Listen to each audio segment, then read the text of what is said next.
Hello students, welcome to online platform of Kumar sir. और आज हम लोग एक बहुत इंपॉर्टेंट चैप्टर स्टार्ट करने वाले हैं, जिस चैप्टर का नाम है रिडॉक्स रिएक्शन। ये चैप्टर आपके क्लास 11 के साथ साथ क्लास 12 के पॉइंट्स ऑफ व्यू से भी बहुत ज़्यादा इंपॉर्टेंट है, क्योंकि इसका डायरेक्ट यूज क्लास 12th में इलेक्ट्रोकेमिस्ट्री में आता है। तो रिडॉक्स रिएक्शन को समझने के लिए हम एक एग्जाम्पल लेंगे, ठीक है, और उस एग्जाम्पल के थ्रू इस चैप्टर को डील करेंगे, ठीक है। देखो, शायद ये तुम्हारे लिए पहला चैप्टर होगा जिसका शुरुआत ही बिना किसी थ्योरी का डायरेक्ट एग्जाम्पल से हो रहा है। देखिए, तो इसका इंट्रोडक्शन ही यही है। जैसे सपोज दैट कि हमारे पास एक कंटेनर है और उस कंटेनर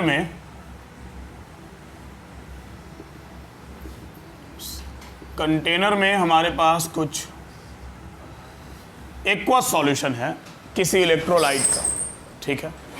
कंटेनर में किसी इलेक्ट्रोलाइट का एक्वस सॉल्यूशन है। मान लो इलेक्ट्रोलाइट समझते हो ना, जो एक्वस सॉल्यूशन में जाने के बाद केटायन और एनायन में डिसोसिएट हो जाता है, उसको इलेक्ट्रोलाइट कहा जाता है, ठीक है। तो मान लो कि इस कंटेनर में हमारे पास, सपोज दैट कि इस कंटेनर में हमारे पास एक्वस CuSO4 है, ठीक है। एक्वस कॉपर सल्फेट है। एक्वस का मतलब उसमें वाटर मिक्स है और कॉपर सल्फेट है, ठीक है। हम करते क्या हैं कि हम इस कंटेनर में एक मेटल के रॉड को रख देते हैं। हम इस कंटेनर में एक मेटल के रॉड को रख देते हैं और सपोज दैट कि ये जो मेटल है वो जिंक है, ठीक है। इस एक्वस CuSO4 में हम जिंक के रॉड को रख दिए, ठीक है। हम जैसे ही एक्वस CuSO4 में इस जिंक के रॉड को रखते हैं, यहाँ पर एक रिएक्शन होता है, ठीक है। होता क्या है कि एक्चुअल में ये जो एक्वस CuSO4 का कलर होता है ना, ये ब्लू कलर होता है, ठीक है। पढ़े हो गए ये सब, आप 9-10 क्लास में आपको मिला होगा, ठीक है, 10 में। तो ये एक्वस CuSO4 का जो कलर होता है, ये ब्लू कलर होता है। लेकिन हम जब इसमें जिंक के रॉड को डालते हैं तो थोड़ा देर के बाद क्या होता है कि ये जो blue colour of aqueous solution है ना, ये ब्लू कलर डिसअपीयर हो जाता है, ठीक है। ये ब्लू कलर डिसअपीयर हो जाता है। और होता क्या है कि ये जो जिंक का रॉड है, इस जिंक के रॉड का वेट भी कम हो जाता है, ठीक है। हाँ, ये जो जिंक का रॉड इसमें डाला गया ना, इस जिंक के रॉड का वेट भी कम हो जाता है, ठीक है। मतलब कंडीशन कुछ ऐसा हो जाता है कि ये एक्वस सॉल्यूशन है और इसके अंदर जो जिंक का रॉड डाला गया था,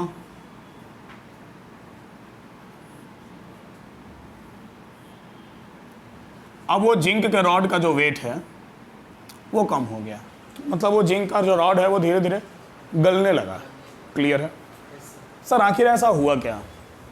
ऑब्जर्वेशन किया गया तो पता चला कि इसके अंदर में एक केमिकल रिएक्शन हुआ है। हालांकि इसको बहुत ज़्यादा डिटेल में इसका इस रीजन से रिलेटेड एक साइंटिस्ट बहुत अच्छा एक्सपेरिमेंट कर गया था। उस साइंटिस्ट के एक्सपेरिमेंट के कारण आज हम लोग बैटरी और सेल को यूज कर पाते हैं, ठीक है। तो ये बड़ा इंपॉर्टेंट एक्सपेरिमेंट था। बट फिलहाल हम लोग को जो पढ़ना है हम उस पर आते हैं। तो इसको जब ऑब्जर्व किया गया तो ऑब्जर्वेशन में ये पता चला कि यहाँ पर एक केमिकल रिएक्शन हुआ। कौन सा केमिकल रिएक्शन हुआ सर? तो जब इस CuSO4 में Zn को मिलाया गया तो जो केमिकल रिएक्शन हुआ वो कुछ ऐसा हुआ कि ZnSO4 प्लस Cu बन गया, ठीक है। अब सर ऐसा क्या हुआ कि ये रिएक्शन हो गया? तो एक्चुअल में हुआ क्या कि जब जिंक के रॉड को इस कॉपर सल्फेट के एक्वस सॉल्यूशन में डाला गया तो ये जो जिंक का रॉड था, ये जिंक का रॉड अपना 2 इलेक्ट्रॉन लॉस कर दिया और ये बना दिया Zn2 प्लस, ठीक है। Zn2 प्लस +2 इलेक्ट्रॉन, ठीक है। इस एक्वस ऑफ कॉपर सल्फेट के अंदर एक्वस फॉर्म में है तो ये Cu2 प्लस और SO4 2 माइनस के फॉर्म में है। कोई भी इलेक्ट्रोलाइट को एक्वस सॉल्यूशन में डालेगा तो वो केटायन आयन में ब्रेक कर जाएगा, ठीक है। तो इस एक्वस सॉल्यूशन के अंदर जो Cu2 प्लस आयन था, ये Cu2 प्लस आयन इन दोनों इलेक्ट्रॉन को गेन कर लिया और गेन करके क्या बना दिया, Cu बना दिया। तो बाबू जो Zn था ये कन्वर्ट हो गया Zn2 प्लस में, जो Cu2 प्लस था वो कन्वर्ट हो गया Cu में, तो Cu2 प्लस Cu बना दिया और Zn कन्वर्ट हो गया Zn2 प्लस में। तो ये Zn2 प्लस और Cu2 प्लस के अलावा जो बचा हुआ था SO4 माइनस, ये कंबाइन होकर क्या बना दिया, ZnSO4। क्लियर है? और सर ये रिएक्शन क्यों समझा रहे हैं यहाँ पर? ये रिएक्शन ही तुमको रिडॉक्स रिएक्शन अच्छे से समझा देगा। कैसे? एक बात समझो, बचपन में एक टर्म सुने थे। क्या सुने थे सर? ऑक्सीडेशन और रिडक्शन सुने थे। बचपन मतलब 9-10 क्लास में सुने होंगे, ठीक है? हाँ, बच्चे ही थे, ठीक है? अभी भी बच्चे ही हो, हाँ, अलग बात है कि अब कभी कभी तो लोग बड़ा बनने की कोशिश करता है, ठीक है? हाँ, लेकिन होता क्या है कि बचपन में आप एक मतलब 9-10 क्लास में आप एक कंसेप्ट सुने थे, ऑक्सीडेशन और रिडक्शन। क्या सुने थे ऑक्सीडेशन के बारे में? किसको बोलते हैं ऑक्सीडेशन? रिडक्शन किसको बोलते हैं? Addition of electron. देखो ये जो कंसेप्ट है वो परफेक्ट है, ये बच्चा बिल्कुल सही बोला। अदरवाइज हम लोग 9-10 क्लास में क्या पढ़ते हैं, वो ऑक्सीजन और हाइड्रोजन से रिलेटेड कंसेप्ट, ठीक है? तो एक्चुअल में वो जो ऑक्सीजन हाइड्रोजन से रिलेटेड आपको कंसेप्ट बताया जाता है ना, वो बस आपको फुसलाने के लिए बताया जाता है। वो है ऑक्सीडेशन रिडक्शन, ठीक है? बट ऑक्सीडेशन रिडक्शन का एरिया उससे कहीं ज़्यादा ब्रॉड है, ठीक है? अब आज से तुम ऑक्सीडेशन और रिडक्शन का एक नया कंसेप्ट अपने माइंड में रखोगे। सर वो नया कंसेप्ट क्या होगा? तो वो नया कंसेप्ट ये होगा कि ये जो जिंक का रॉड था ये Zn2 प्लस में कन्वर्ट हुआ, मतलब ये 2 इलेक्ट्रॉन लॉस कर दिया। अब तुम आज से ध्यान में रखना कि लॉस ऑफ इलेक्ट्रॉन को कहा जाएगा ऑक्सीडेशन। ऑक्सीडेशन का मतलब होगा लॉस ऑफ इलेक्ट्रॉन। क्लियर है? ये जो Cu2 प्लस था ये जिंक वाले दोनों इलेक्ट्रॉन को गेन कर लिया। तो अब आज से एक नया कंसेप्ट ध्यान में रखना कि गेन ऑफ इलेक्ट्रॉन को कहा जाएगा रिडक्शन। समझ रहे हो बात को? क्या बोल रहे हैं? अगर कहीं इलेक्ट्रॉन लॉस होगा तो loss of electron is called oxidation, कहीं इलेक्ट्रॉन गेन होगा तो gain of electron is called reduction, और अगर कहीं पर इलेक्ट्रॉन लॉस भी होगा और गेन भी होगा, मतलब इस रिएक्शन में इलेक्ट्रॉन लॉस भी हो रहा और इलेक्ट्रॉन गेन भी हो रहा। तो अगर कहीं पर इलेक्ट्रॉन लॉस भी हुआ और इलेक्ट्रॉन गेन भी हुआ, मतलब ऑक्सीडेशन भी हुआ और रिडक्शन भी हुआ, तो इन दोनों को मिला करके रिडक्शन से लेते हैं रेड और ऑक्सीडेशन से लेते हैं ऑक्स, और उसको कहा जाता है रिडॉक्स रिएक्शन। क्लियर हुआ रिडॉक्स रिएक्शन क्या होता है? तो रिडॉक्स रिएक्शन का मतलब हो गया, अब इस चैप्टर का आप इंट्रोडक्शन देखिए, तो रिडॉक्स रिएक्शन का मतलब हो गया simultaneously loss and gain of electron. चलेगा? क्लियर हुआ चैप्टर? रिडॉक्स रिएक्शन का मतलब क्या होता है, ठीक है? तो loss of electron is oxidation, gain of electron is reduction, and simultaneous loss and gain of electron is redox reaction. और यही रिडॉक्स रिएक्शन चैप्टर हम लोग को यहाँ पर डिस्कस करना है। चलेगा?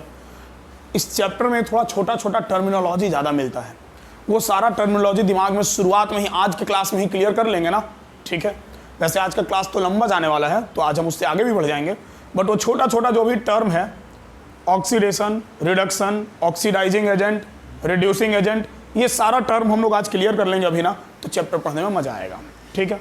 देखो अब जरा कुछ बात सुनना, ठीक है? आज का क्लास सुनना बहुत जरूरी है, ठीक है? हम बोले loss of electron is oxidation और हम बोले gain of electron is reduction. अब देखो, जिसका ऑक्सीडेशन होता है उसको कहा जाता है रिड्यूसिंग एजेंट। एक मिनट, ये कॉल आ गया। जिसका ऑक्सीडेशन होता है उसको हम लोग क्या बोलते हैं? Reducing agent. तो हम लोग क्या बात कर रहे थे? तो हम लोग बात कर रहे थे कि loss of electron is oxidation, gain of electron is reduction, and loss and gain of electron is redox reaction. अब एक बात ध्यान में रखना, जिसका ऑक्सीडेशन होगा उसको कहा जाएगा रिड्यूसिंग एजेंट। ठीक है, जिस स्पीसीज का ऑक्सीडेशन हो रहा है, किसका हो रहा है? जिंक का, तो जिंक क्या हो गया? Reducing agent. और जिसका रिडक्शन होगा उसको कहा जाएगा ऑक्सीडाइजिंग एजेंट। मतलब यहाँ ऑक्सीडाइजिंग एजेंट कौन हो गया? CO2+। समझ गए बात को? बोलो सर उल्टा नहीं बता रहे हैं आप, जिसका ऑक्सीडेशन हो रहा वो रिड्यूसिंग एजेंट, जिसका रिडक्शन हो रहा वो ऑक्सीडाइजिंग एजेंट। ऐसा थोड़ा उल्टा टाइप से लग रहा, नहीं उल्टा नहीं है, ये बिल्कुल भी सीधा है। ठीक है, हाँ ये बिल्कुल सीधा है, बिल्कुल यही होता है। जिसका ऑक्सीडेशन होता है उसको रिड्यूसिंग एजेंट, क्योंकि इसके रिडक्शन के लिए वो रिस्पॉन्सिबल है, और जिसका रिडक्शन होता है वो ऑक्सीडाइजिंग एजेंट, क्योंकि इसके ऑक्सीडेशन के लिए यह रिस्पॉन्सिबल है। ठीक है, एक बात समझो, सपोज दैट कि अगर तुमको यहाँ से कहीं दूर जाना है, सपोज दैट कि तुमको अमेरिका से बुलावा आया है। ठीक है, हाँ अमेरिका से तुमको बुलाया गया है, होगा कुछ काम छोटा मोटा है। ठीक है, तो अमेरिका से तुमको बुलाया गया है, तो अमेरिका से बुलाया गया है तो तुम अमेरिका जाओगे तो भाई कैसे जाओगे? तो प्लेन से जाएंगे। सर कोई पूछने वाला बात है? अब पहली बार प्लेन से ट्रेवल करने वाले हैं, टिकट बनाने में डर लग रहा है। ठीक है, तो अब टिकट बनवाना होगा तो कहाँ जाएंगे? एजेंट के पास। सही बोला, मतलब ट्रेवल एजेंट के पास। ठीक है, जो टिकट बना देता है, उन लोगों को बहुत आइडिया होता है कौन फ्लाइट कहाँ से कब जाएगा, तो हम लोग टिकट बनवाने के लिए ट्रेवल एजेंट के पास पहुँच जाएंगे। क्लियर है? ट्रेवलिंग तुमको करना है, ट्रेवल एजेंट उसको बोल रहे हैं। गजब बात है। तो ट्रेवलिंग तुमको करना है, ट्रेवल एजेंट उसको बोल रहे हैं, क्योंकि तुम्हारे ट्रेवलिंग के लिए वो रिस्पॉन्सिबल है। वो टिकट बनाया तब तुम ट्रेवल किया। क्लियर है? अगर तुमको अभी LIC करवाना हो, ठीक है, तो तुम किसको ढूंढेगा? LIC एजेंट को। तो LIC हमको करवाना है और LIC एजेंट उसको बोल रहे हैं जो कर रहा है, मतलब हमारे LIC के लिए वो रिस्पॉन्सिबल है। हालांकि LIC के लिए तो पक्का वही रिस्पॉन्सिबल होते हैं, नहीं तो कोई ना करवाए। ठीक है, हाँ। और LIC करते समय वो जो बार बार बोलता है ना लोग, वो बड़ा गजब लगता है। इन केस अगर आप नहीं रहते हैं, ठीक है, हाँ, तो आपके फैमिली को मतलब 3 भरने के बाद आपको पूरा मिल जाएगा। तो थोड़ा देर के लिए दिमाग में आता है कि अच्छा 3 तो 15 या 45, इसके बाद हमको 22 लाख 23 लाख रुपया मिल जाएगा, नहीं रहेंगे तो फैमिली को। ठीक है, बताओ, गजब फीलिंग दिलाता है बार बार। ठीक है, इन केस अगर आप नहीं रहते हैं तो LIC के लिए सही में LIC एजेंट ही रिस्पॉन्सिबल होते हैं। तो LIC हमारा हो रहा और LIC एजेंट उसको बोल रहे हैं जो करवा रहे हैं, क्योंकि हमारे LIC के लिए वो रिस्पॉन्सिबल हैं। क्लियर है? अगर ये इलेक्ट्रॉन लॉस ही नहीं करता तो ये गेन क्या करता? तो इसके इलेक्ट्रॉन गेन करने के लिए ये रिस्पॉन्सिबल है, जिंक इसलिए रिस्पॉन्सिबल है, तो इसके रिडक्शन के लिए जिंक रिस्पॉन्सिबल है, इसलिए जिंक को हम क्या कहेंगे? Reducing agent. समझे बात को? जब तक इस रॉड को इसमें हम डीप नहीं किए थे तब तक ये गला भी नहीं था, तब तक ये इलेक्ट्रॉन लॉस भी नहीं किया था। मतलब इसके इलेक्ट्रॉन लॉस करवाने के लिए कौन रिस्पॉन्सिबल है? Cu2+। इसको इलेक्ट्रॉन लेना था तो ये लॉस कर दिया। ठीक है, कोई लेने वाला ही नहीं रहता तो हो सकता है ये देता ही नहीं। समझे ना बात को? तो इसके ऑक्सीडेशन के लिए कौन रिस्पॉन्सिबल है? Cu2+, जिसका खुद का क्या हो रहा? रिडक्शन। लेकिन इसको हम क्या कहेंगे? ऑक्सीडाइजिंग एजेंट, क्योंकि खुद का रिडक्शन हो रहा बट दूसरे को ये ऑक्सीडाइज कर रहा। इसका खुद का ऑक्सीडेशन हो रहा लेकिन दूसरे को ये रिड्यूस कर रहा। समझ गए बात को? तो ये बात ध्यान में रखेंगे कि the species which itself oxidizes is called reducing agent। समझ गए बात को? और दूसरा पॉइंट कि द स्पीसीज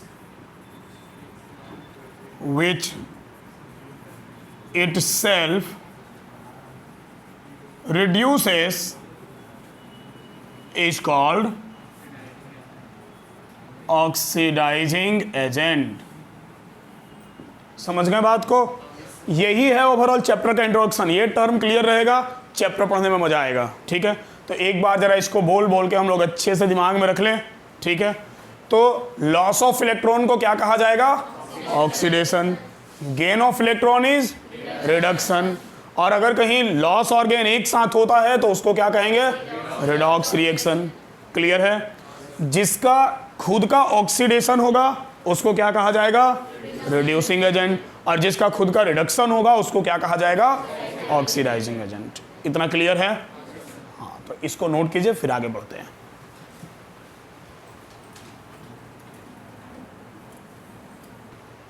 देखो ये जो रॉड ऐसे बोल रहा ना, रॉड ऐसे कैसे हो गया, तो एक्चुअल में इसके पीछे का कारण होता है ये Zn जब Zn2+ में कन्वर्ट होता है ना, मतलब रिएक्शन को हम थोड़ा ऐसे लिख देते हैं। देखो ये जो था Zn था सॉलिड, ठीक है, बट ये जो Zn, अच्छा यहाँ नहीं, खैर यहाँ भी चलेगा, बट यहाँ पर ये Zn जो था वो सॉलिड था, बट अब ये जो Zn है ना ये एक्वस है। मतलब Zn जब Zn2+ में कन्वर्ट हुआ ना, तो वो Zn2+ इसके सरफेस को छोड़ के और कहाँ आ गया, लिक्विड में, पानी में आ गया। धीरे धीरे एक दिन ऐसा आएगा कि ये पूरा का पूरा गल के इसमें डिजोल्व हो जाएगा। समझ गए बात को? डिजोल्व होगा मतलब घुल तो नहीं पाएगा, रस्ट बना देगा, ठीक है, रस्ट उसमें जमा हो जाएगा। Red brown colour of rust जमा होता है। इसके बाद वाले स्टेप में हम लिख भी सकते हैं कि इसके नीचे red brown colour of rust जमा हो जाता है, रेडिश ब्राउन टाइप का, ठीक है। तो ये, और ये जो Cu2+ था ये पहले था एक्वस, ठीक है, लेकिन जैसे ये Cu में कन्वर्ट होता है ना, अब ये हो जाता है सॉलिड। क्लियर है? तो एक एक्वस से सॉलिड बन गया और दूसरा सॉलिड से एक्वस बना। तो सॉलिड से एक्वस बना तो इसका वेट जो है वो धीरे धीरे कम होता जाएगा। तो वेट इसीलिए कम हो रहा है ना कि वो सरफेस को छोड़ के, जैसे Zn से Zn2+ बना वो सरफेस छोड़ के अलग हो गया। क्लियर है?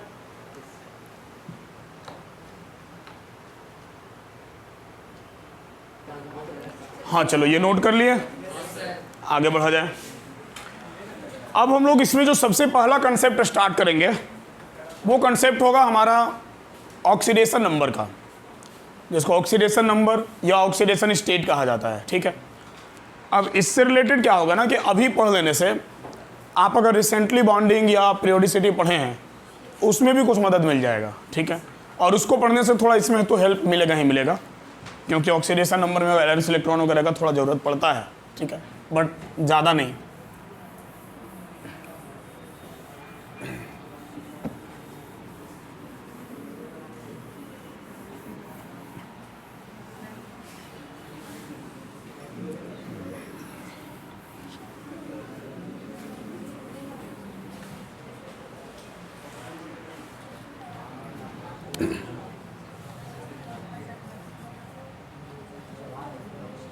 हाँ देखो बाबू, तो हमारा जो टॉपिक होगा वो टॉपिक होगा ऑक्सीडेशन स्टेट। देखो ऑक्सीडेशन स्टेट क्या होता है जरा ध्यान से समझो। एक्चुअल में ऑक्सीडेशन स्टेट का मतलब होता है किसी भी एटम के ऊपर जो चार्ज होता है, ठीक है, वो एक्चुअल चार्ज भी हो सकता है और वो हिडन चार्ज भी हो सकता है। एक्चुअल चार्ज मतलब जैसे कोई आयन है Cl- तो ऑक्सीडेशन नंबर -1, Na+ तो ऑक्सीडेशन नंबर +1, O2- तो ऑक्सीडेशन नंबर 2-। तो ये जो दिख रहा है वो हो सकता है, ठीक है। और दूसरा जो दिख नहीं रहा मतलब सर, मतलब वो एक्चुअल में हिडन है। जब कोई मॉलिक्यूल का फॉर्मेशन हुआ तो उस मॉलिक्यूल में वो एटम, अगर वो मॉलिक्यूल इन केस अगर वो मॉलिक्यूल ब्रेक होता है, ठीक है, तो वो उसमें कितना चार्ज शो कर सकता है, मैक्सिमम या मिनिमम, उसी को ऑक्सीडेशन नंबर बोलते हैं। क्लियर है? जैसे मान लो NaCl, तो यहाँ तो +1 +- है। जैसे सपोज दैट कि H2SO4, और हम बोलते हैं कि H2SO4 में सल्फर का ऑक्सीडेशन नंबर बताइए, ठीक है, तो उसका +6 होता है, मतलब वहाँ पर सल्फर मैक्सिमम +6 अपना ऑक्सीडेशन नंबर शो कर सकता है। तो आखिर सर ये कैसे होता है, सल्फर के ऊपर +6 चार्ज H2SO4 में कैसे आ गया? देखने में तो न्यूट्रल लग रहा, तो वहाँ पर वो चार्ज है, हिडन चार्ज है, ठीक है, जो उसको बैलेंस करके रखा है उस मॉलिक्यूल को, ठीक है, क्योंकि न्यूट्रल मॉलिक्यूल में जितना पॉजिटिव उतना निगेटिव है वो उसको बैलेंस करके रखा है। और बाकी केमिकल रिएक्शन को बैलेंस करने में ऑक्सीडेशन स्टेट का बहुत बड़ा रोल होता है। क्लियर है? मतलब ऑक्सीडेशन स्टेट को क्या बोला जाए, तो ऑक्सीडेशन स्टेट को हम सिंपली बोलेंगे charge on atom in a molecule, ठीक है, या फिर चार्ज ऑन आयन, किसी आयन के ऊपर जो चार्ज है, ठीक है। और ये तुमको हेल्प करेगा किस में? तो ये तुमको हेल्प करेगा, help in balancing of chemical reaction. ये केमिकल रिएक्शन के बैलेंसिंग में हेल्प करेगा एंड इन स्टेबिलिटी ऑफ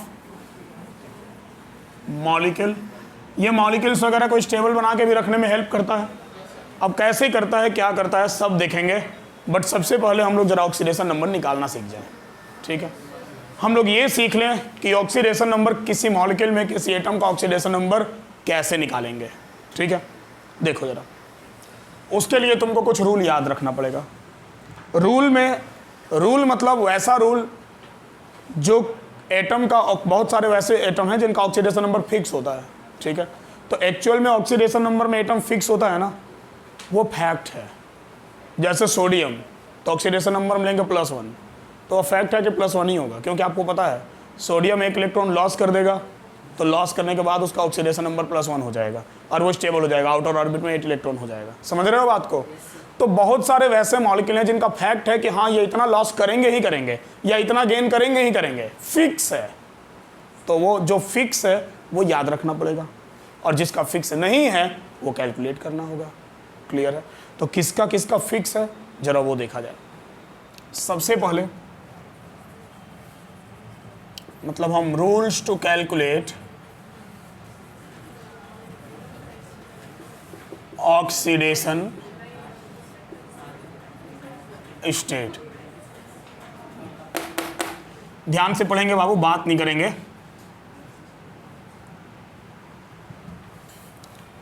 क्योंकि क्लासरूम का रिकॉर्डिंग वगैरह भी चल रहा, बातचीत कीजिएगा तो आपका बातचीत रिकॉर्डिंग में ऐड हो जाएगा।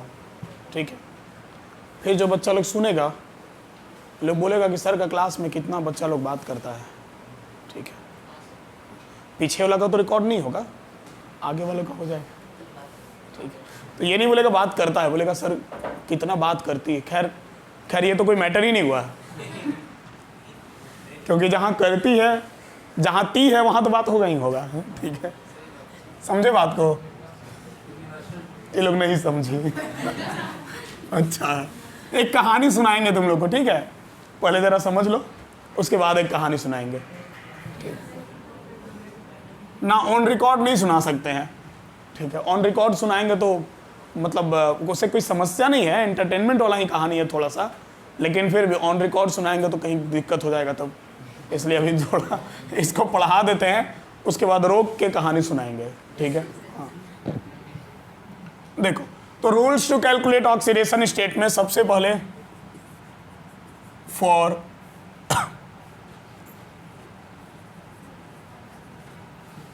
न्यूट्रल एटम और मॉलिक्यूल, न्यूट्रल एटम और मॉलिक्यूल मतलब आइसोलेटेड का बात कर रहे हैं। आइसोलेटेड मॉलिक्यूल मतलब H2O2 N2, समझे? मतलब जिसमें कोई दूसरा एटम नहीं है। डाई एटमिक मतलब जो सेम एटम है वो होमो एटमिक। ठीक है, इन सब का ऑक्सीडेशन नंबर ऑलवेज 0। यस, 0। अगर कोई एटम अकेले है, किसी मॉलिक्यूल में नहीं, अकेले है, ठीक है, या कोई उसका मॉलिक्यूलर फॉर्म अकेले है, तो उसका ऑक्सीडेशन नंबर होगा 0। ठीक है, मॉलिक्यूलर फॉर्म अकेले मतलब मान लो H है या H2 है, मान लो Cl है या Cl2 है, सोडियम है, O2 है, मतलब सिंगल हो या फिर उसका एलिमेंटल फॉर्म हो, इसका ऑक्सीडेशन नंबर हमेशा क्या माना जाएगा? 0। क्लियर है? ये फैक्ट है, ये तुमको याद ही रखना पड़ेगा। ठीक है, वैसे भी सिंगल है तो कोई किसी का इलेक्ट्रॉन खींच नहीं रहा है, 0 ही ना होगा। और अगर सेम एटम है तब भी तो नॉन पोलर है, तो इलेक्ट्रॉन खींच नहीं रहा तो 0 ही होगा। तो ये तो फैक्ट हो गया एक तरह से। ठीक है, ये सही है। इसके बाद फॉर आयंस, आयंस का oxidation number equal to charge. जैसे sir Cl minus, oxidation number -1। ठीक है, Na+ ऑक्सीडेशन नंबर +1। ठीक है, O2 माइनस, ऑक्सीडेशन नंबर -2। समझ गए बात को? Ca2+, तो सर ऑक्सीडेशन नंबर +2। मतलब अगर कोई सिंगल आयन है तो उसके ऊपर का जो चार्ज होगा वही उसके ऑक्सीडेशन नंबर के इक्वल होगा। ठीक है, अब देखो तीसरा rule, for alkali metals, alkali metals मतलब कि ग्रुप 1, ग्रुप 1, इसका ऑक्सीडेशन नंबर ऑलवेज +1। ग्रुप 1 वाले का ऑक्सीडेशन नंबर हमेशा कितना होगा? +1 होगा। तो भाई ये फैक्ट है ना, वो एक इलेक्ट्रॉन लॉस करके ऑक्टेट पूरा कर लेता है। ठीक है, और वो इलेक्ट्रो पॉजिटिव है तो वैसे भी लॉस ही करेगा, और लॉस करेगा भी मैक्सिमम कितना, तो 1 करेगा। खैर हम लोग ये पीरियोडिसिटी में सब कुछ जान चुके हैं, उतना ज़रूरत नहीं अभी अब। तो इसका हमेशा क्या होगा? +1। अल्कली मेटल मतलब समझ रहे हो ना किसका बात हो रहा है? Lithium, sodium, potassium, rubidium, caesium. ठीक है, फ्रांसियम को इंक्लूड नहीं करते हैं, एक्चुअली वो रेडियो एक्टिव एलिमेंट है, वो कंपाउंड फॉर्मेशन नहीं करता है, तो उसका ऑक्सीडेशन नंबर का प्रॉपर्टी नहीं होगा। ठीक है, इसके बाद हम ले लेते हैं, इसमें जहाँ तक दिख रहा वहीं तक लिख पाएंगे हम। हाँ, यहाँ लिखते हैं, ये तुम लोग को दिख रहा ना, यहाँ ये हाइट दिख रहा ना। ठीक, तो इसके बाद हम ले लेते हैं फॉर अल्कलाइन अर्थ मेटल। चलो ग्रुप 2 लिखते हैं ना डायरेक्ट। ठीक है, इसके लिए ऑलवेज समझ ही गए होगे, हाँ, +2। कौन कौन सा एलिमेंट आ गया? बेरिलियम, मैग्नीशियम, कैल्शियम, स्ट्रॉन्टियम और barium. Radium is again radio active element.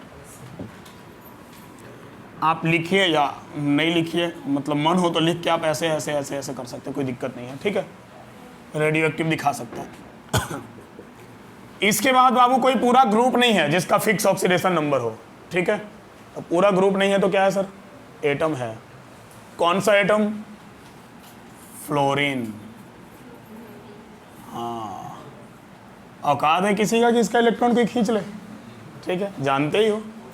ठीक है ना? हाँ, ये तो complete electronegative, most electronegative atom of periodic table, और लेता भी है तो ज़्यादा नहीं लेता है, 1 लेता है। ठीक है, जगह ही उतना ही है, 7 तो इसका वैलेंस इलेक्ट्रॉन है 7, तो always -1। There is no any exception in fluorine, always -1। तो एक्सेप्शन होगा कहाँ से? पूरा पीरियोडिक टेबल में इससे ज़्यादा किसी का इलेक्ट्रोनिगेटिविटी है ही नहीं, तो इसका तो कोई ले नहीं सकता है। ठीक है, हमेशा यही लेगा, और 7 ऑलरेडी भरा हुआ है तो लेगा 1 ही। ठीक है, तो -1। इसके बाद फॉर ऑक्सीजन, वैसे इसका भी तुम लोग बता सकते हो क्या? बोलो। जनरली -2। अरे सर जनरली लगा दिए। हाँ, ऑलवेज नहीं, जनरली -2। कहीं कहीं इसका ऑक्सीडेशन नंबर बदलता है। कहाँ कहाँ बदलता है सर? पहला तो कि ये अगर पेरोक्साइड का केस होगा, इन केस ऑफ पेरोक्साइड इसका ऑक्सीडेशन नंबर होगा -1। In case of super oxide इसका ऑक्सीडेशन नंबर होगा -1/2। ठीक है, ये क्या होता है पेरोक्साइड और सुपर ऑक्साइड, अब हम यहाँ फिलहाल नहीं बताएंगे, बट अलग से इसका स्पेशल केस हम दिखाएंगे। ठीक है, हाँ, क्योंकि वो पहचानने का तरीका तुमको पता होना चाहिए, क्योंकि ऐसे तो तुमको नहीं पता रहेगा तो तुम -2 ले लोगे ना, तो तुमको देख के पहचानने का तरीका होना चाहिए कि अच्छा ये पेरोक्साइड है, इसमें तो -1 होगा ऑक्सीडेशन का। ठीक है, तो वो सारा तरीका हम आपको बता देंगे। इसके बाद एक केस ऐसा है जहां ऑक्सीजन का ऑक्सीडेशन स्टेट प्लस होता है, +2। कहाँ? कोई बता सकता है? +2 नहीं, +1। ठीक है, ऑक्सीजन का ऑक्सीडेशन स्टेट पॉजिटिव होता है। अच्छा एक बात बताओ, इस पूरे पीरियोडिक टेबल का सबसे ज्यादा इलेक्ट्रोनिगेटिव एलिमेंट कौन है? फ्लोरीन। और दूसरा कौन है? ऑक्सीजन। तो अगर ऑक्सीजन का प्लस आ रहा है तो ऑक्सीजन के अलावा पूरे पीरियोडिक टेबल में उसका इलेक्ट्रॉन लेने वाला है कौन? दूसरा, फ्लोरीन। फ्लोरीन का इलेक्ट्रोनिगेटिविटी ज़्यादा होता है ना, आपके पास जो इलेक्ट्रोनिगेटिविटी का ट्रेंड है वो यही ना है, पूरे पीरियोडिक टेबल में टॉप 3 यही ना है, तो इसका तो कोई ले नहीं सकता है, इसका भी कोई नहीं ले सकता है, बट फ्लोरीन के अलावा, क्योंकि फ्लोरीन का इलेक्ट्रोनेगेटिविटी इससे ज़्यादा है। तो जाहिर सी बात है कि अगर हम ऑक्सीजन और फ्लोरीन का कोई कंपाउंड बनाते हैं तो ऑक्सीजन को इलेक्ट्रॉन लॉस करना पड़ेगा, फ्लोरीन वहाँ इलेक्ट्रॉन गेन करेगा, क्योंकि उसका इलेक्ट्रॉन वो उससे इलेक्ट्रोनेगेटिविटी ज़्यादा, ऑक्सीजन का भी नहीं है, किसी का नहीं है। समझ रहे हैं बात को ना? तो एक कंपाउंड होता है बाबू OF2 या F2O भी बोलते हैं, F2 ही बोलते हैं ना, अच्छा लगेगा, ठीक है। इस केस में ऑक्सीजन का ऑक्सीडेशन नंबर होता है +1। ओह सॉरी, +1 नहीं, मिस्टेक हो जा रहा, +2। कैसे होता है अभी हम कैलकुलेट करके दिखा देंगे। अभी कैलकुलेशन का जब तरीका सिखाएंगे तो हम तुरंत ये कैलकुलेट करके आपको दिखा देंगे, ठीक है। देखिए अब कुछ बचा, तो बचा एक hydrogen.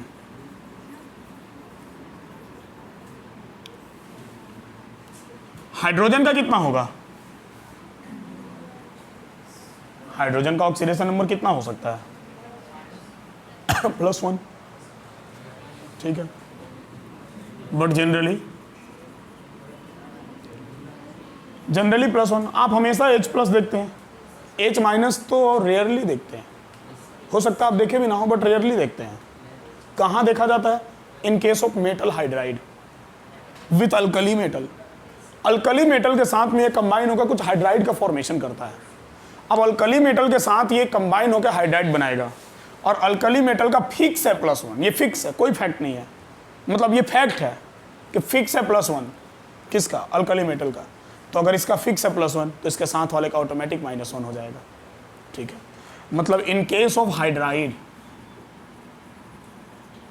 In case of hydride with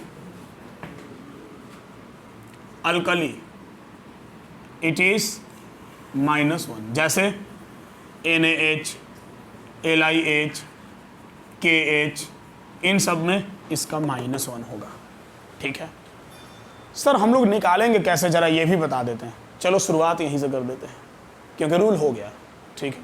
तो शुरुआत हम यहीं से कर देंगे। अब Na सबसे छोटा एलिमेंट है, ये सब तो बच्चा टाइप है, निकालने की जरूरत भी नहीं पड़ेगा आपको इन फ्यूचर। तो NaH, LiH, अब देखो निकालते कैसे हैं। एक बात ध्यान में रखना, कभी भी ऑक्सीडेशन नंबर निकालने उसी का आएगा जिसका फिक्स नहीं होता है। इसमें आपको जितना दिख रहा है, इसमें अगर किसी का निकालने आएगा तो उसी का निकालने के लिए आपको आएगा जिसमें जनरली लगा हुआ है। जो ऑलवेज है वो तो फिक्स है। अब आपसे कहीं NaCl में कोई बोले कि सोडियम का ऑक्सीडेशन नंबर निकालिए, तो हम रूल लगा के निकालने थोड़े जाएंगे। सर फिक्स है, सोडियम है तो +1 है, क्योंकि ग्रुप 1 में ऑलवेज +1, जनरली नहीं, ऑलवेज। समझ गए बात को ना? तो निकालने के लिए उसका आएगा जो कहीं जनरली है, या कुछ एक्सेप्शन है, या जिसका ऑक्सीडेशन नंबर फिक्स नहीं है, जो इस रूल में कहीं भी नहीं है। समझे बात को? आपको कहीं सल्फर दिखा, नहीं दिखा, कहीं क्लोरीन दिखा, नहीं दिखा, समझे? तो उसका निकालना पड़ेगा।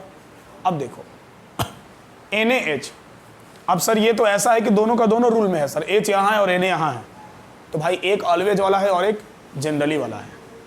तो ऑलवेज वाला का तो फिक्स होगा, तो निकालेंगे किसका? जनरली वाले का। देखिए निकालने का रूल ये होता है कि जिसका ऑक्सीडेशन नंबर फिक्स है उसको लिख दीजिए, and oxidation number is actually sum total of charges. बहुत सिंपल रूल है, x + y = 0, ठीक है। मतलब सर, मतलब x + y = 0, मतलब जिसका पता उसको लिखो, सम करते जाओ। तो सोडियम का ऑक्सीडेशन नंबर कितना? +1, 1 नहीं +1, प्लस लेके चलेंगे, ध्यान रखेंगे, चार्ज को लिखना पड़ेगा आपको, ठीक है। हाँ, तो सोडियम का +1 plus according to rule plus, hydrogen का निकालना है, जिसका निकालना है उसको मान लीजिए x। अब यहाँ तो y आ रहा, बट आप जिसका निकालना है उसको x मान के चलिए। y मान के क्या निकालोगे, अच्छा नहीं लगता। जिसका निकालना है उसको हम क्या मान लें? x मान लें, ठीक है। और इज इक्वल टू में आ जाएगा 0। सर इज इक्वल टू में 0 क्यों गया? क्योंकि इस मॉलिक्यूल के ऊपर कोई अलग से चार्ज नजर आ रहा नहीं आ रहा। अगर इस मॉलिक्यूल के ऊपर से कोई चार्ज नजर आता, मान लो CO3 2-, ठीक है, तो यहाँ पर हम x + y = 0 नहीं लिखते, -2 लिखते हैं। क्लियर है? हाँ, वो आएगा आयनिक केस तो बता देंगे। तो ये हो गया +1 + x = 0, तो x इज इक्वल टू क्या आ गया? -1। तो हाइड्रोजन का ऑक्सीडेशन नंबर -1, क्योंकि हाइड्रोजन को हम x मान के चले थे। सबका सेम है, +1 + x +1 + x, समझे बात को। अब जरा ये वाला देखो, OF2 जो यहाँ लिखे हैं F2O, F2O में फ्लोरीन का ऑक्सीडेशन नंबर फिक्स है -1, तो एक फ्लोरीन का -1 फिक्स है, -1 ऑलवेज -1, ठीक है। तो एक फ्लोरीन का -1 तो दो फ्लोरीन का -2। आप या तो -1 × 2 लिखिए, या उतना झमेला क्या करना है, ठीक है, डायरेक्ट -2 लिखते हैं, ठीक है। तो F2O में -2 किसका, दो फ्लोरीन का, और प्लस ऑक्सीजन का क्या मान लें, x = 0, तो x = क्या आ गया, +2, है ना आसान, ठीक है। मान लो कि तुमको कोई बोला निकालने, अभी थोड़ा देर पहले हम बात कर रहे थे सल्फ्यूरिक एसिड का, ठीक है। तो सपोज डैट कि हम यहाँ ले ही लेते हैं एग्जाम्पल में, अब तो एक्चुअल में वो कैलकुलेट करवाते हैं हम आपसे, लेकिन रूल लिखिएगा आप, पहले ज़रा समझ लीजिए। मान लो कि तुमको H2SO4 का कोई बोलता है कि सल्फर का निकालो, जिसका निकालना रहेगा उसके नीचे तुमको अंडरलाइन दिया हुआ रहेगा, या क्वेश्चन में बोल दिया जाएगा कि what is the oxidation number of sulphur in following examples, और सल्फर से रिलेटेड 2 4 5 तुमको दे दिया, ठीक है। चलो अब हम सर निकालते हैं। तो हाइड्रोजन का ऑक्सीडेशन नंबर कितना ले लें, देखो +1। बोलो सर ये तो जनरली है, जनरली है ना, जनरली का मतलब होता है वो 99% केस, ठीक है ना। हाँ, वो जहाँ एक्सेप्शन है वो आपको पता है कहाँ एक्सेप्शन है, तो आप ये चक्कर में मत रह जाइएगा कि जनरली वाला का हम क्या करें, +1 ले या कुछ और ले, नहीं, जनरली जितना है ना उतना ही लेना है, क्योंकि तुमको निकालना उसका है जिसका पता ही नहीं है। तो 2 हाइड्रोजन का क्या हो गया, +2 चलेगा, प्लस सल्फर का x, क्लियर है ना, प्लस ऑक्सीजन का, एक ऑक्सीजन का -2, तो दो टोटल 4 ऑक्सीजन है तो -8 = 0, मतलब +2 + x - 8 = 0, मतलब कि x - 6 = 0। क्लियर हो रहा ना, अरे बोलो, हाँ, तो x = क्या आ गया, +6, समझ गए। कुछ भी है नहीं है। अब यहाँ CO3 2- लिख के रखे हैं, निकालते हैं कार्बन का। देखो कार्बन का निकालना है तो इसको हम क्या मान लें, x प्लस ऑक्सीजन का -2, तो 3 ऑक्सीजन का -6 = -2, मतलब कि x - 6 = -2, तो x = -2 + 6, दैट मीन्स कि x = +4, है ना सिंपल। तो ऑक्सीडेशन नंबर, ऑक्सीडेशन स्टेट निकालना बहुत आसान है, ठीक है। हालांकि इसमें अभी कुछ एक्सेप्शन, कुछ अलग अलग टाइप का केस, पेरोक्साइड, सुपर ऑक्साइड, सब समझाना बाकी है, बट बेसिक निकालना सीख गया ना। आयुष कोई समस्या, बोलना, क्लियर है ना। तो सबको क्लियर है कैसे निकलेगा, अभी और अच्छे से क्लियर होगा जब आप 10-15 खुद से कैलकुलेट कर लीजिएगा, थोड़ा सेल्फ कॉन्फिडेंस डेवलप हो जाएगा, ठीक है। इतना लिखिए पहले।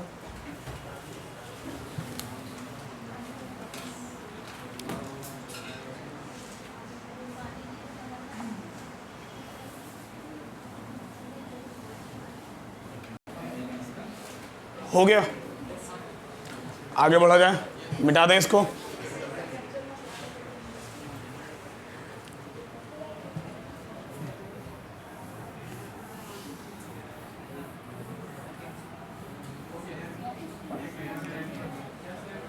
लिख ही रहे हो क्या अभी,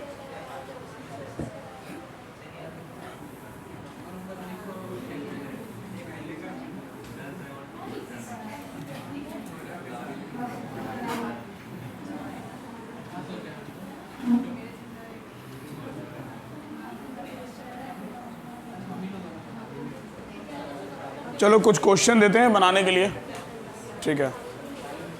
अभी इसका DPP मिल जाता है, सिलेक्ट करके रखे थे DPP के लिए, लेकिन हमको पता चला कि प्रिंटर में, मशीन में इंक और पेज सब ख़त्म है, तो लाने के लिए अभी भेजे हैं। अगर क्लास ख़त्म होते तो तक आ जाता है तो दे देंगे, अदरवाइज़ ग्रुप में भेजेंगे।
देखो ये जो इतना कर लिखवाए हैं ना, आपको इन सब का कैलकुलेट करना है, ठीक है। हाँ अभी इसी वक्त, अभी नहीं, एकदम अभी के अभी। इन दोनों में क्लोरीन, ब्रोमीन, आयोडीन का करना, और बाकी सब में तुमको लिखा हुआ है किसका करना है, ऑक्सीडेशन का और सल्फर का। वो एक्सेप्शनल लिखा हुआ है, बट मतलब है कुछ कुछ एक्सेप्शनल ऑक्सीजन, ठीक है। हालांकि हम एक्सेप्शनल ऑक्सीजन वाला केस इसमें दिए ही नहीं है। एक्सेप्शनल ऑक्सीजन वाला केस तुम्हारा आएगा पेरोक्साइड में।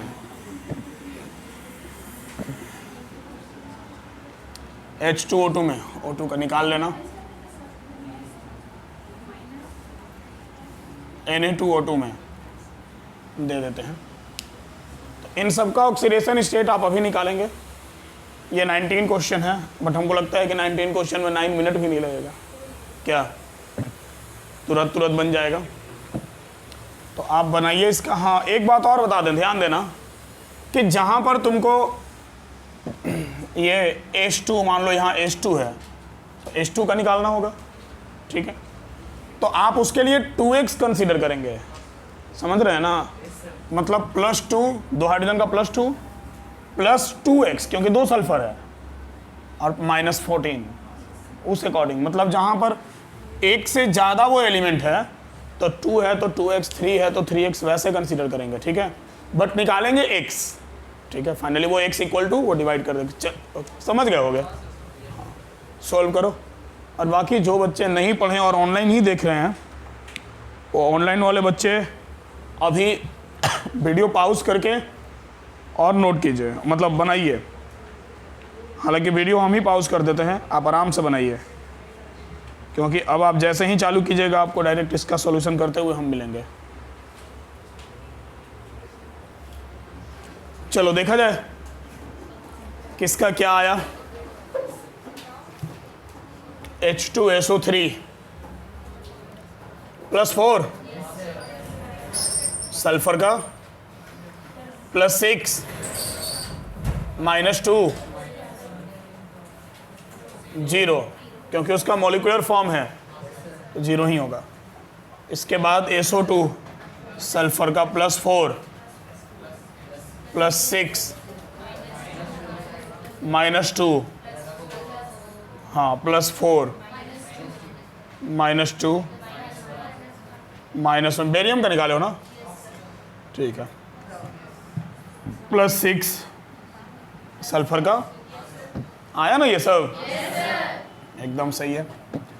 हाँ यहाँ बता दो जरा, +6 +8 +7 +5, हाँ +6 +5 -1 एक्चुअल में ये पेरोक्साइड है, ठीक है। क्योंकि -1 आ गया मतलब पेरोक्साइड है। पेरोक्साइड का -1 होता ही है। अब एक बात समझो जरा, ये इस साइड हम ये जितना केस दिए हैं ना, ठीक है, इसमें ये हेलोजन वाला छोड़ के ये सब एक्सेप्शनल है, ठीक है। और उस एक्सेप्शनल में ये दोनों का ऑक्सीडेशन नंबर सही है, लेकिन इसका ऑक्सीडेशन नंबर गलत है। आप जो कैलकुलेट किए, आप अपने अकॉर्डिंग जो रूल लगा के निकाले हैं, आपका कैलकुलेशन बिल्कुल सही है। आप बहुत बढ़िया मेहनत किए हैं, इसमें कोई डाउट नहीं है, आपका मेहनत बहुत अच्छा है। लेकिन ये एक्सेप्शनल केस है, आपको याद रखना पड़ेगा कि इसका ऑक्सीडेशन नंबर कुछ और होता है। सर हम कैसे पहचानेंगे कि एक्सेप्शनल केस है और कैसे याद रखेंगे कि ऑक्सीडेशन नंबर कुछ और होता है, उसका भी उपाय है, ठीक है। लेकिन वो पता तब चलेगा जब आप ऑक्सीडेशन नंबर निकाल लीजिएगा। निकालने के बाद जब आएगा तब आपके दिमाग में आएगा कि अच्छा ये नहीं होना चाहिए था। कैसे दिमाग में आएगा, सीखा जाए। पहले ज़रा हम ये पेरोक्साइड वाला केस बता दें। देखो ये जो H2O2 होता है ना बाबू, इस H2O2 में पेरोक्सी बॉन्ड है, ठीक है। क्या होता है पेरोक्सी बॉन्ड, ज़रा देखो। पहले हमको एक बात बताओ, वो बताने से पहले कि इतना में ये 19 केस में किसी को प्रॉब्लम भी हुआ, कहीं कोई दिक्कत वैसा, एक आध बाई मिस्टेक गलती आ गया हो अलग बात है, बट हमको लगता है कि मतलब कैलकुलेट तो सबका हो गया होगा। फिर ठीक है, चलो फिर अच्छा है, बैठो बाबू। H2O2 और Na2O2 ये पेरोक्साइड वाला केस है। H2O2 का स्ट्रक्चर देखो, दिस इज H2O2, ठीक है। ये जो O बॉन्ड O होता है ना किसी भी मॉलिक्यूल में, किसी भी मॉलिक्यूल में, ये जो O बॉन्ड O होता है, इस O बॉन्ड O को, इसको कहा जाता है पेरोक्सी बॉन्ड, ठीक है। ये पेरोक्सी बॉन्ड है, और पेरोक्सी बॉन्ड जहां भी होगा वहां पर ऑक्सीजन का ऑक्सीडेशन नंबर -1 होगा।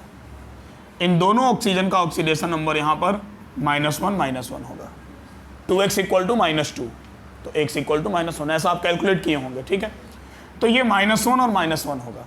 इसका रीजन भी समझो, ये फैक्ट है, मतलब ऐसा नहीं कि अपना मन से या कुछ एक्सेप्शनली, वैसा कुछ नहीं है। ये इसका बॉन्ड का जो फॉर्मेशन है ना, ये वही -1 कर दे रहा, क्योंकि ऑक्सीडेशन नंबर हम लोग किसको मान के चल रहे हैं, अगर किसी मॉलिक्यूल के साथ, एक बात तो तुम समझ गए होगे कि ऑक्सीडेशन नंबर बेसिकली इलेक्ट्रोनेगेटिविटी का डिफरेंस ही है एक तरह से, ठीक है। ऑक्सीजन का इलेक्ट्रोनेगेटिविटी ज़्यादा होता है, हाइड्रोजन का कम होता है, तो हाइड्रोजन का इलेक्ट्रॉन ऑक्सीजन अपनी ओर खींच रहा, तो -1 चार्ज आ गया, समझ गए ना। तो एक तरह से ये इलेक्ट्रोनेगेटिविटी पर ही बेस्ड है, ठीक है। लेकिन फिर भी यहां पर ये फैक्ट बता रहा तुमको, क्या फैक्ट बता रहा कि भाई एक बॉन्ड ऑक्सीजन का तो आपस में शेयरिंग है, तो आपस में जो बॉन्ड रहेगा, एक बॉन्ड पेयर आपस का है, तो आपस के बॉन्ड पेयर वाला जो इलेक्ट्रॉन है उसको तो कोई नहीं खींचेगा, ठीक है। अब अगर ये ऑक्सीजन के बीच का ये जो बॉन्ड है, तो अब ना ये ऑक्सीजन खींचेगा ना ये ऑक्सीजन खींचेगा, क्योंकि ये तो ऑक्सीजन के बीच का है। तो ये जो बॉन्डेड इलेक्ट्रॉन है, इस बॉन्डेड इलेक्ट्रॉन के कारण तो ऑक्सीजन के ऊपर कोई चार्ज नहीं आया, समझे। तो चार्ज आया किसके कारण, तो सर बगल में जो बॉन्डेड हाइड्रोजन लगा हुआ है, हाँ, क्योंकि हाइड्रोजन का इलेक्ट्रोनेगेटिविटी कम है, तो ऑक्सीजन उसको खींच लिया, इधर भी लगा हुआ हाइड्रोजन खींच लिया। तो अब ये जो ऑक्सीजन है वो इसके इलेक्ट्रॉन को अपनी ओर खींच रहा है, और ये जो ऑक्सीजन है वो इसके इलेक्ट्रॉन को अपनी ओर खींच रहा है, समझे बात को। तो इस हाइड्रोजन के कारण इस ऑक्सीजन के ऊपर चार्ज आया -1, इस हाइड्रोजन के कारण इस ऑक्सीजन के ऊपर चार्ज आया -1, ठीक है। अब एक जरा सिमिलर केस लेते हैं, ये H2O है, हम ये H2O2 है, हम जरा H2O लेते हैं साथ में इसका, ठीक है, थोड़ा कंपेयर करने में हेल्प मिलेगा। H2O का स्ट्रक्चर तो तुम जानते हो, ये बेंड शेप होता है। अभी लॉन पेयर वगैरह नहीं दिखा रहे, कोई काम नहीं है, ठीक है। अब यहाँ अगर हम H2O में सपोज डैट कि हम बोलें कि ऑक्सीजन का ऑक्सीडेशन नंबर निकालो, तो -2, क्योंकि हाइड्रोजन का, 2 हाइड्रोजन का +2, तो +2 + x = 0, x = -2 आएगा, तो आएगा तो वो फैक्ट है ना, नजर आ रहा -2, क्योंकि ये ऑक्सीजन इधर से भी इलेक्ट्रॉन खींच रहा, ये ऑक्सीजन इधर से भी इलेक्ट्रॉन खींच रहा, तो -1 मिला के -2 हो गया।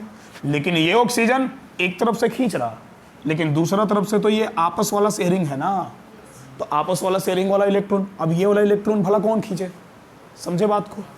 तो इस कारण, इस बॉन्ड पेयर के कारण इस ऑक्सीजन के ऊपर कोई भी चार्ज डेवलप नहीं हो रहा है, चलेगा, इसीलिए ऑक्सीजन यहाँ -1 हो गया। तो पेरोक्साइड के केस में ऑक्सीजन का -1 होने के पीछे का यही राज है, क्योंकि उसका एक इलेक्ट्रॉन का जो शेयरिंग है वो आपस का है, एक बॉन्ड पेयर आपस में है, तो आपस में बॉन्ड पेयर है तो वो नॉन पोलर नेचर वहाँ क्रिएट कर दे रहा है, उसका इलेक्ट्रॉन तो कोई खींच ही नहीं पाएगा। क्लियर हुआ। अब ये जहाँ जहाँ पेरोक्सी बॉन्ड होगा वहाँ वहाँ ऑक्सीजन का ऑक्सीडेशन नंबर पर इफेक्ट डालेगा। अब बात ऐसा है कि अब ये छोटा मोटा पेरोक्साइड था H2O2, Na2O2 सेम समझ लो, यहाँ पर सोडियम रख दे तो बन जाएगा, तो H2O2 Na2O2 ये सब तुम्हारा छोटा सा पेरोक्साइड है, ठीक है। लेकिन अगर कहीं बड़े मॉलिक्यूल में पेरोक्साइड आया तो आप उसको ऐसे देख के डायरेक्ट नहीं पकड़ पाइएगा, ठीक है। तो वही अब हमारे लिए हो गया एक्सेप्शनल केस। हालांकि जब उसका हम पूरा स्ट्रक्चर बनाएंगे तो तुमको नजर आ जाएगा कि अरे इसमें तो पेरोक्सी बॉन्ड था, तो ऑक्सीजन का -2 के बदले -1 लेना चाहिए था। लेकिन वो पता तब चलेगा ना जब स्ट्रक्चर बनाएंगे। हम बिना स्ट्रक्चर बनाए मॉलिक्यूल देख के हम कैसे बता देंगे कि इसमें कितना पेरोक्सी बॉन्ड है, समझ गया बात को। तो इसलिए वो एक्सेप्शनल के कैटेगरी में आ गया। अब जब वो एक्सेप्शनल के कैटेगरी में आ गया तो गिना चुना है, याद रख लीजिएगा आप। लेकिन आप याद रख लीजिएगा वो अलग बात है, बट उसका फैक्ट आपको पता होना चाहिए, कंसेप्ट पता होना चाहिए कि आखिर क्यों है, ठीक है। पहला बात कि सर आप बोल रहे हैं कि ये ऑक्सीडेशन नंबर सही नहीं है, थोड़ा देर के लिए हम इसको साइड करते हैं, हम इस पर अभी कोई क्लेम नहीं करना चाहते हैं, हालांकि हम उस पर आएंगे, बट थोड़ा देर के लिए उसको हम साइड करते हैं। हम इन दोनों में आते हैं, ठीक है। और हम बोल रहे हैं कि यहाँ जो आपने सल्फर का ऑक्सीडेशन नंबर कैलकुलेट किया है ये सरासर गलत है। पहला बात, सर जैसे आप बोल दिए वैसे हम कब बोल पाएंगे? अभी बोल पाएंगे। क्यों बोल पाएंगे? ऑक्सीडेशन नंबर का मतलब है कि कोई एटम कितना इलेक्ट्रॉन लॉस या गेन कर सकता है। ओवरऑल इसका मतलब तो वही है, ठीक है। हम लोग बोले सोडियम का +1 और कुछ हो ही नहीं सकता है, क्योंकि वो +1 मतलब एक ही लॉस कर सकता है, इसलिए एक ही लॉस कर सकता है क्योंकि उसके आउटर ऑर्बिट में एक ही इलेक्ट्रॉन है, ठीक है। तो सल्फर के आउटर ऑर्बिट में मैक्सिमम कितना इलेक्ट्रॉन होता है? 6 होता है ना। लॉस कितना कर रहा? ओ माय गॉड, 8 7 जा। अरे आउटर ऑर्बिट में तो उतना इलेक्ट्रॉन ही नहीं था। जब था ही नहीं तो लॉस कहां से करेगा? समझे? यहां पड़ोस वाले से लेकर लॉस नहीं किया जाता है, ठीक है। वैसा कर्जा देने वाला कोई नहीं है, ठीक है। यहां जो अपना है वही खो सकते हैं आप, ठीक है। तो यहां पर सल्फर का तो ऑक्सीडेशन नंबर मैक्सिमम +6 होना चाहिए था। अगर पॉजिटिव ऑक्सीडेशन नंबर है तो +6, और अगर नेगेटिव ऑक्सीडेशन नंबर है तो -2, क्योंकि उसका आउटर ऑर्बिट में 6 इलेक्ट्रॉन है। तो मैक्सिमम ले सकता है 2 और दे सकता है 6। समझे ना? क्लियर हो रहा कंसेप्ट ना? तो सबसे पहला बात पकड़ने का तरीका, ठीक है, कि हम पकड़ेंगे कैसे। तो अगर किसी का वैलेंस इलेक्ट्रॉन से ज़्यादा उसका ऑक्सीडेशन नंबर आ गया, ठीक है, तो समझ जाओ कि कुछ ना कुछ तो गड़बड़ है, ठीक है। और गड़बड़ ऑक्सीडेशन नंबर के केस में बेसिकली कुछ नहीं होता है, क्योंकि पेरोक्सी बॉन्ड और एक सुपर ऑक्साइड, तो सुपर ऑक्साइड छोटा छोटा मॉलिक्यूल होता है। जैसे H2 है ना, KO2, वो सुपर ऑक्साइड हो गया, तो वो छोटा छोटा मॉलिक्यूल होता है। उस पर भी हम यहाँ आ रहे हैं हम, ठीक है। तो ऑक्सीडेशन नंबर में अगर कोई एक्सेप्शन है तो वो बेसिकली पेरोक्सी बॉन्ड से ही रिलेटेड है। तो अगर तुम्हारा ऑक्सीडेशन नंबर मॉलिक्यूल के वैलेंस इलेक्ट्रॉन से ज़्यादा आ रहा तो तुम समझ जाओ कि भाई कुछ तो गड़बड़ है। और गड़बड़ कुछ नहीं है, उसका स्ट्रक्चर ड्रॉ करो। अब सर कैसे स्ट्रक्चर कैसे ड्रॉ करेंगे इतना बड़ा बड़ा मॉलिक्यूल का? लिविस डॉट स्ट्रक्चर लगाओ, और क्या। हम तो अभी ऐसे ही बना के दिखा देंगे, बट तुम्हारे पास है व्यवस्था, ऐसा बात थोड़ी है। लिविस डॉट स्ट्रक्चर से तो आप किसी भी मॉलिक्यूल का स्ट्रक्चर ड्रॉ कर सकते हैं। बॉन्ड पेयर लॉन पेयर निकालिए, ड्रॉ कीजिए। समझ गए बात को ना? तो स्ट्रक्चर बना के हम देख सकते हैं। हालांकि आपको लिविस डॉट स्ट्रक्चर बनाने की जरूरत नहीं है, हम सारा रीजन बताते चल रहे हैं। और एक्सेप्शन है 2 ही 3 केस है, याद रख लेना। और क्या, इतना बताने के बाद वैसे भी दिमाग में याद रह जाएगा कि ये एक्सेप्शन में आता है, ठीक है। हाँ, निकालोगे तो खुद दिमाग में आ जाएगा। अब देखो, अब ये पूरा हम मिटा रहे हैं क्योंकि हमको स्ट्रक्चर बनाना है। किसी को नोट करना है कुछ? बाकी लोग मिला लिए तुम लोग ना, ठीक है। इधर तो कोई एक्सेप्शन है नहीं, कोई नहीं है। H2SO5 नहीं दिए थे क्या? अच्छा हाँ, ठीक है।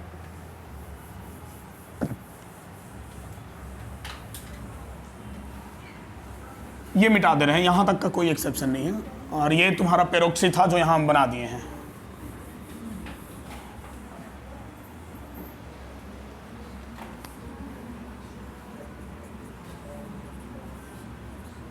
हाँ, अब जरा इस पर ध्यान देना, थोड़ा विशेष ध्यान देना। यहाँ पर विशेष ध्यान ये देना।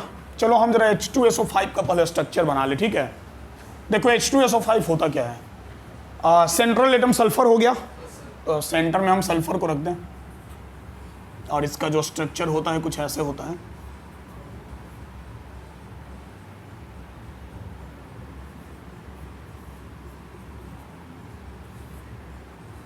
कोऑर्डिनेट बॉन्ड है सब। आपको जब बनाना होगा, नहीं समझ में आएगा, आप लिविस डॉट स्ट्रक्चर आराम से ड्रॉ करके बना सकते हैं। हालांकि लिविस डॉट स्ट्रक्चर बनाने में भी आप इसका कहीं ना कहीं थोड़ा फंसिएगा जरूर, ठीक है, क्योंकि बॉन्ड पेयर ऐसा आएगा, समझ नहीं आएगा हम इधर दें या इधर दें, ठीक है। तो इसलिए ज़्यादा बेटर है भाई 2-4 बार बना के इसको प्रैक्टिस कर लेना घर पे, आज क्लियर हो जाएगा, ठीक है। देखो इधर 2 2 4 5 और 6 पूरा शेयरिंग में चला गया। कोऑर्डिनेट बॉन्ड है तो दोनों इलेक्ट्रॉन सल्फर का है, यहाँ कोऑर्डिनेट बॉन्ड है तो दोनों इलेक्ट्रॉन सल्फर का है। 4 इलेक्ट्रॉन यहाँ शेयरिंग है तो 5 और 6, सल्फर का वैलेंस इलेक्ट्रॉन पूरा शेयरिंग में चला गया, ठीक है। अब तुमको यहाँ नजर आ गया होगा ये चीज, पेरोक्सी बॉन्ड देखो है ना, पेरोक्सी बॉन्ड मतलब इस मॉलिक्यूल में हमारे पास एक पेरोक्सी बॉन्ड है, ठीक है। और जब हमारे पास यहाँ पर एक पेरोक्सी बॉन्ड है तो वास्तव में जब हम कैलकुलेट किए थे, मतलब जब आप निकाले थे इसको, तो आप इसका जो कैलकुलेशन किए थे वो कैसे किए थे, चलिए उस कैलकुलेशन को भी हम यहाँ लिखते हैं। तो आपका कैलकुलेशन ये था कि सर 2 हाइड्रोजन का +2 प्लस सल्फर का 2x और माइनस सर 7 ऑक्सीजन का -14 इज इक्वल टू 0। ये कैलकुलेशन था, ठीक है। अब ये तुम्हारा हो गया 2x minus 12 is equal to 0, यही था ना। तो फिर मेरा +6, अच्छा हम इसका निकालने लगे हैं, और स्ट्रक्चर हम किसका बनाए हैं, H2SO5 का, सॉरी, ठीक है। जिसका स्ट्रक्चर बनाए हम उसका साथ में निकालते चलेंगे, उस पर तो अभी आएंगे इसके बाद, ठीक है, आएंगे उस पर भी। हाँ, तो यहाँ आते हैं, ये H2SO5 का, तो +2 हो गया इसका, और सल्फर का हो गया x minus 10 is equal to 0, ठीक है। तो ये हो गया तुम्हारा x minus 8 is equal to 0, तो x इज इक्वल टू आ गया +8। अब सर हम लोग का गलती कहाँ हुआ है, तो गलती आप अपने तरफ से कैलकुलेशन में तो बिल्कुल भी नहीं किए थे, बट हुआ कहाँ है, तो ऑक्सीजन में हुआ है, क्योंकि ऑक्सीजन का हम लोग डायरेक्ट क्या ले लिए, तो -10 लेना नहीं था, ठीक है। इसलिए नहीं लेना था क्योंकि 2 ऑक्सीजन यहाँ पर -1 पर है, ये पेरोक्सी बॉन्ड हो गया। जब पेरोक्सी हो गया तो इसका ऑक्सीडेशन नंबर क्या हो जाएगा, -1 हो जाएगा, समझे बात को।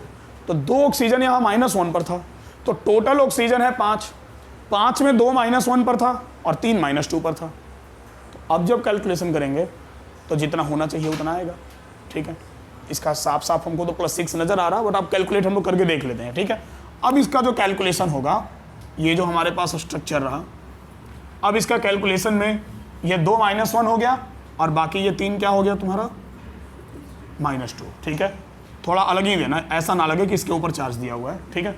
हाँ, तो चलो कैलकुलेट करते हैं H2SO5 का। तो हाइड्रोजन का +2 प्लस सल्फर का x प्लस 3 ऑक्सीजन का 3 × -2 प्लस 2 ऑक्सीजन का 2 × -1 इज इक्वल टू 0, चलेगा। तो ये तुम्हारा हो गया कितना, +2 plus x -6 -2 is equal to 0। ये क्लियर हमको नजर आ गया कि x इज इक्वल टू क्या आ गया, +6 आ गया, समझ गए। तो मैक्सिमम ऑक्सीडेशन नंबर सर +6 होता है, +6 आ गया, चलेगा। देखो ये H2SO5 का केस क्लियर हुआ, ठीक है। अब दूसरा बचा H2S2O8, ठीक है। थोड़ा हमको जगह चाहिए स्ट्रक्चर बनाने के लिए, हम थोड़ा बड़ा बना दे रहे ताकि इसमें भी अच्छा आए, ठीक है। हालांकि यहाँ पर आ गया है लाइट, आप नोट कर लीजिए इसको, इसके बाद हम उसको बनाते हैं। हाँ बोलो। अच्छा,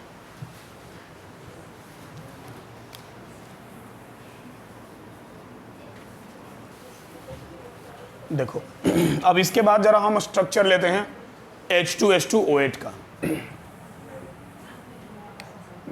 मिटा देते हैं, मिटा देना, हो गया ना।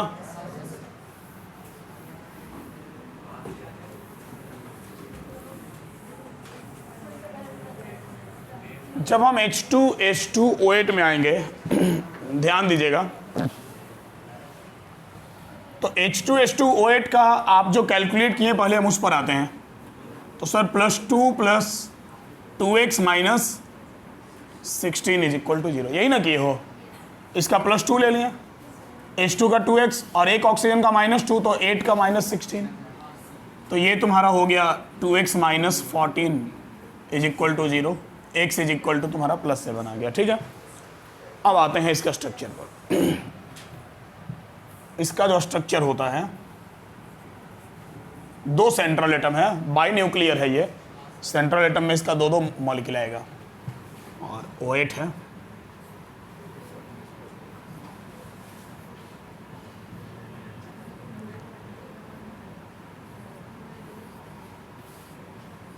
देखो सल्फर का काम तो हो गया, सल्फर 2 कोऑर्डिनेट बॉन्ड अक्सर बना देता है इन सब केसेस में। सल्फर का तो अपना काम हो गया, 2 2 4 1 5 1 6, 2 2 4 1 5 1 6, अपना सारा बैलेंस बट गया इसका। अब ऑक्सीजन हमारे पास बचा कितना, और 4 ऑक्सीजन दे दिए हम, तो 5 6। अब जो होगा वो एक्सपैंड करेगा इधर, 7 8, ठीक है। 2 hydrogen H H। This is the structure of H2S2O8, H2 H2 और O देख लो 1 2 3 4 5 6 7 ठीक है। अब आप देखो इसमें कितना पेरोक्सी बॉन्ड है। हाँ ध्यान देते रहो इधर। इसमें 2 पेरोक्सी बॉन्ड है, तो 2 पेरोक्सी बॉन्ड हो गया, मतलब 4 ऑक्सीजन के लिए हमको -1 लेना था, मतलब डायरेक्ट आधा लेना था, -4 लेना था। हम लोग टोटल -16 लिए हैं, तो उन चारों के लिए भी -8 में ले लिए हैं, तो ऑक्सीडेशन नंबर तो भागे गए। मतलब यहाँ पर -1 -1 -1 ठीक है।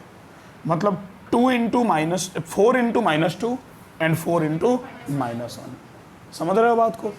मतलब जब अब हम कैलकुलेट करेंगे इसका H2 H2 और O8 का, तो +2 + 2x, सल्फर में 4 ऑक्सीजन का 4 into -2 plus 4 into -1 is equal to 0।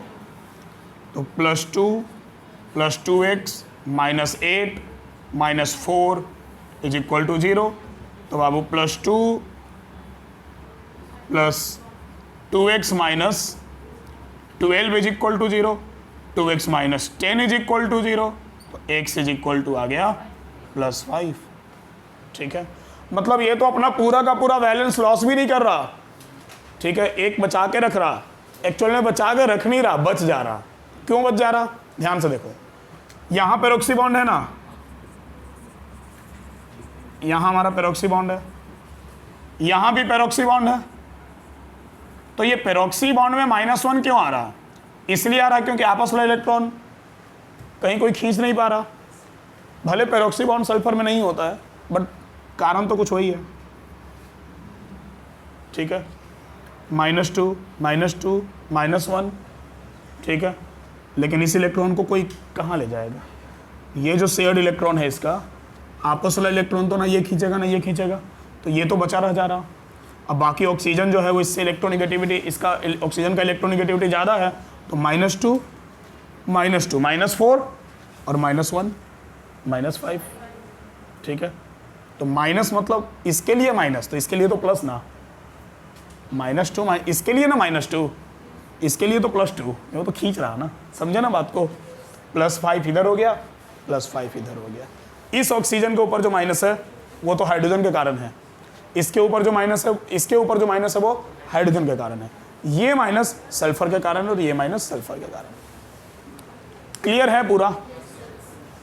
बना लीजिए इसको भी।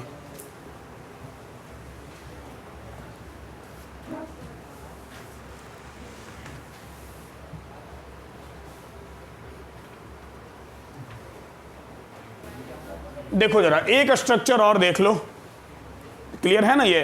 हाँ, एक और देख लो जरा H2H2O7 का, इसी में मॉडिफाई करते हैं, ठीक है, क्योंकि एक ऑक्सीजन ही सिर्फ कम है ना इसमें, H2H2O8 और H2H2O7, तो हम इसी में थोड़ा मॉडिफाई करते हैं, कहीं से एक पेरोक्सी बॉन्ड हटेगा।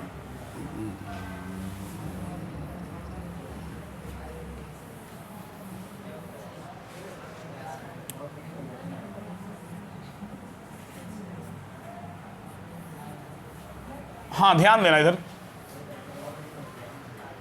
ये हो गया तुम्हारा H2H2O7 ठीक है। देख लो H2 H2 और O 1 2 3 4 5 6 7। अब H2H2O7 में तुम्हारा पेरोक्सी बॉन्ड एक पेरोक्सी बॉन्ड उसमें ज़्यादा था, O8 वाले में ऑक्सीजन ज़्यादा था तो पेरोक्सी बॉन्ड ज़्यादा था, यहाँ एक ऑक्सीजन कम हुआ तो हाइड्रोजन इसके साथ आ गया, तो एक ही पेरोक्सी बॉन्ड है।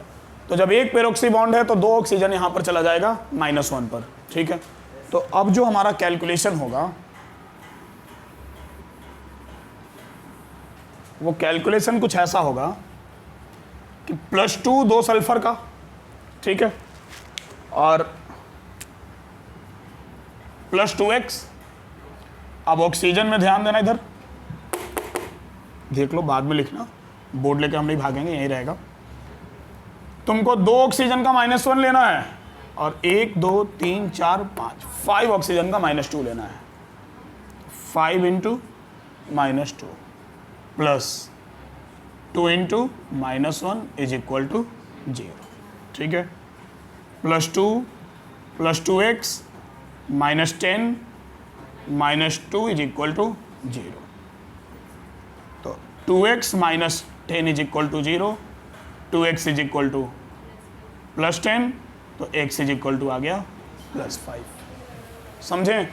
यहाँ भी +5 आने के पीछे का कारण यही है, वैलेंस इलेक्ट्रॉन में एक इलेक्ट्रॉन बच जा रहा, जो इंट्रा शेयरिंग है, जो आपस वाला शेयरिंग है, वो बच जा रहा। समझ गए? तो क्लियर हुआ ओवरऑल बाबू, ऑक्सीडेशन नंबर क्लियर हो गया।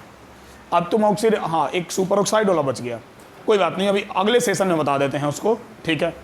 तो ऑक्सीडेशन नंबर से रिलेटेड अब कोई भी क्वेश्चन कहीं से भी बनाइएगा, बन जाएगा, ठीक है। आपको हम डीपीपी दे देंगे, उसमें कम से कम 50-60 क्वेश्चन होगा, तो गिनने को 50-60, अभी तुमको 20 क्वेश्चन दिए तो 20 मिनट भी लगा, 20 मिनट तो बहुत हो बोल दिया, 10 मिनट भी नहीं लगा, ठीक है, तुरंत बन गया। तो इसलिए वो गिनने को 50-60-100 हो सकता है, बट बनाने में तुमको 10-15 मिनट लगेगा। तो अब ऑक्सीडेशन नंबर निकालने से रिलेटेड कोई भी क्वेश्चन आपका नहीं छूटेगा। क्लियर हो गया? ये 2-3 एक्सेप्शनल केस आप ध्यान में रखिएगा। अब इस ऑक्सीडेशन नंबर को यूज करके हम लोग इस चैप्टर में कुछ बड़ा बड़ा कारनामा करने वाले हैं, ठीक है। तो अगला टॉपिक हमारा बैलेंसिंग से रिलेटेड होगा, कुछ एक आध और बात बता के बैलेंसिंग का स्टार्ट करेंगे हम आज, ठीक है।